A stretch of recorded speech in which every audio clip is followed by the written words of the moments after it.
Estou muito feliz e grata a Deus por esse dia, por essa oportunidade. E quero compartilhar com os irmãos uma palavra que Deus colocou no meu coração essa semana, que se encontra em 2 Crônicas, capítulo 20, e o versículo 9, eu vou estar lendo com vocês. Antes de ler o versículo, eu vou dar uma introdução, mais ou menos, para a gente entender em que contexto nós estamos. Aqui em 2 Crônicas 20 vai contar a história do rei Josafá. O rei Josafá, ele recebe uma ameaça de que 3 reinos, os edomitas, os amonitas e os moabitas vão vir contra o povo de Israel, vão entrar na cidade e saquear a cidade. E quando ele recebe essa notícia, ele fica amedrontado, apavorado. E aí ele reúne o povo para que todo o povo entrasse em jejum e oração, tanto mulheres quanto crianças, e assim é feito. Eles se reúnem para orar ao Senhor e pedir ao Senhor uma palavra, para que houvesse uma direção. E quando eles vão pedir eles vão orar, o rei Josafá ora assim no versículo 9: se enfrentarmos uma calamidade como guerra, doença ou fome, nós nos colocaremos aqui, diante deste templo onde o Senhor mora, e clamaremos ao Senhor para salvar-nos em nossa angústia, e o Senhor nos ouvirá e nos salvará. Então o rei Josafá, ele tinha sim uma angústia, uma perturbação na sua alma, mas quando ele vai a Deus em oração, Deus então traz uma resposta para ele. E a resposta de Deus para o rei Josafá está no versículo 15.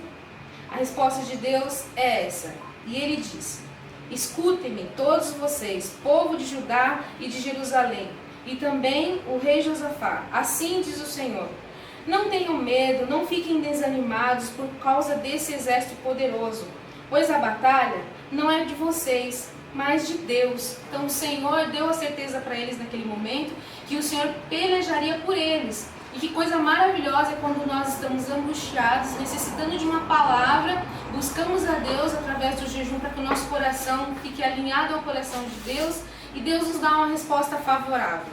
E depois, se a gente continuar lendo, no meio da guerra, Deus então permite que os inimigos eles consigam entrar em conflito entre eles mesmos e o povo de Israel não precisa guerrear. Então o próprio Deus livra o povo de Israel. Essa é uma história bem conhecida. E aí eu queria, esse é um exemplo, de que quando nós buscamos a Deus e Deus nos dá uma resposta favorável, E a Bíblia fala que quando Deus dá essa resposta para o rei Josafá, eles imediatamente, antes de irem para a guerra, eles começam a adorar a Deus. E aí a estratégia que Deus dá para eles é louvar, em meio àquela ameaça de guerra. Então eles começam a adorar a Deus. Só que eu queria compartilhar com vocês um texto onde a gente vê que a resposta de Deus ela não é favorável. O livro de Abacuque, eu queria ler com vocês o versículo 2, Aqui a gente viu o rei Josafá orando e a resposta de Deus. Agora nós vamos ver Abacuque, o profeta, orando e a resposta de Deus, E ele ora assim, meio que indignado, Ó Senhor, quanto tempo ainda vou ter que pedir ajuda antes que o Senhor me ouça? Eu grito ao Senhor, mas é em vão, não recebo resposta. Socorro, violência, é o meu grito, mas ninguém aparece para me socorrer. O profeta Abacuque, ele está indignado porque eles estão vivendo num contexto em que o povo de Israel está totalmente perdido. É muita violência,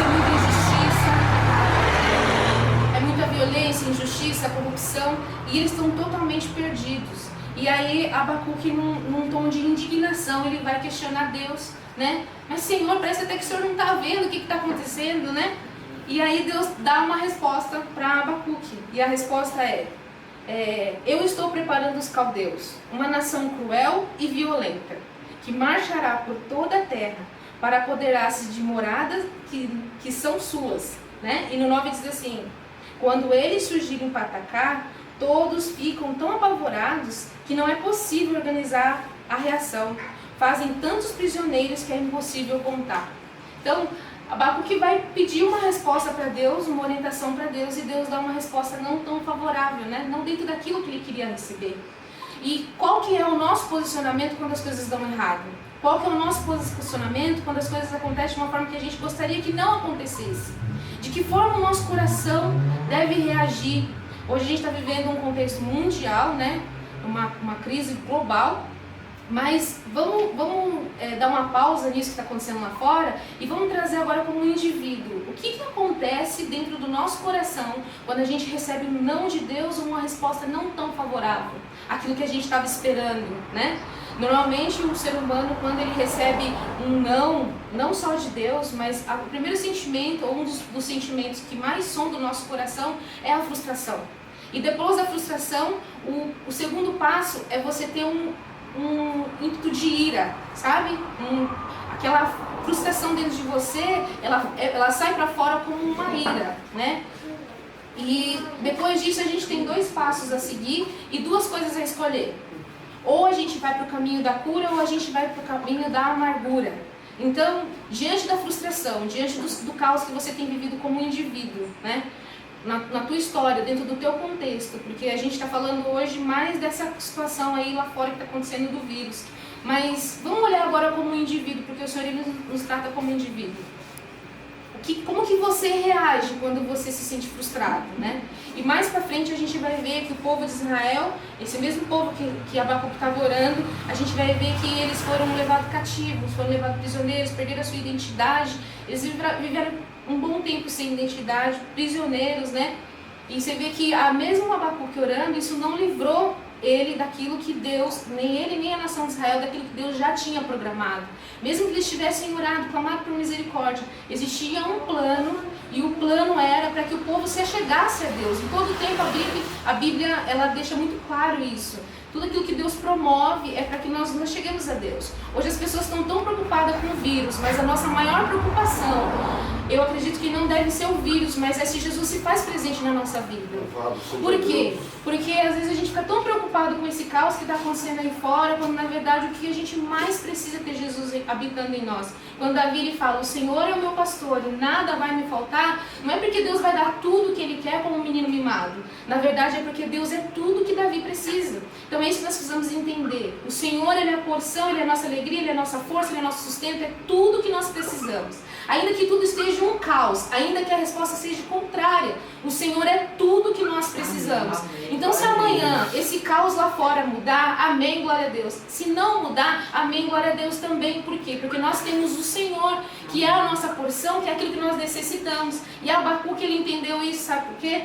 Porque quando nós lemos aqui, no capítulo 3, e o versículo 16, ele diz assim, olha que coisa maravilhosa, ele não deixou o lado dele humano registrado. Ele fala assim, ó, eu tremi ouvindo essas coisas, meus lábios tremem de medo, minhas pernas vacilam e eu estremeço de pavor. Esperarei em silêncio o dia em que toda essa tragédia vai acontecer ao povo que está para nos invadir. Aí olha que lindo que ele fala. Embora as figueiras e as videiras tenham sido totalmente destruídas e não haja flores nem frutos, embora as colheitas de azeitona sejam um fracasso e os campos estejam imprestáveis, embora os rebanhos morram nos pastos e os currais estejam vazios, eu me alegrarei no Senhor, ficarei muito feliz no Deus da minha salvação. O Senhor, o soberano, é a minha força. Ele faz os meus pés como os da corça e me guia em segurança sobre as montanhas. O que Abacuque está dizendo aqui? Não importa o que aconteça, não importa o que aconteça, eu vou viver daqui para frente, mas a minha alegria é o Senhor, o Deus da minha salvação. Amém. Então, que o nosso coração não se perca, não importa que adversidade venha à nossa porta, não importa que contexto você esteja vivendo hoje, não seja refém do medo, não seja prisioneiro do medo, ainda que a resposta que Deus traga para você não seja a resposta desejada. A palavra de Deus diz assim, que tudo coopera para o bem daqueles que amam a Deus. E tem uma palavra que fala assim também, que o Senhor, os pensamentos do Senhor acerca de nós são pensamentos de paz e não de mal. Então que o nosso coração possa descansar, não importa em que situação, em que contexto nós estejamos, mas que o nosso coração possa estar com a paz que excede todo entendimento.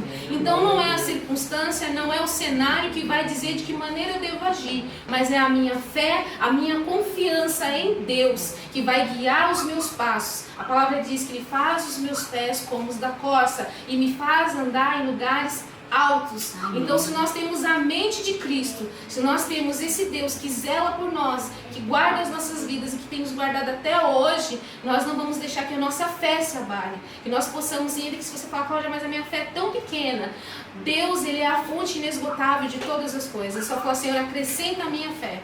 E eu quero ministrar um hino, já encerro aqui as minhas palavras e quero ministrar um hino que resume muito bem essa palavra.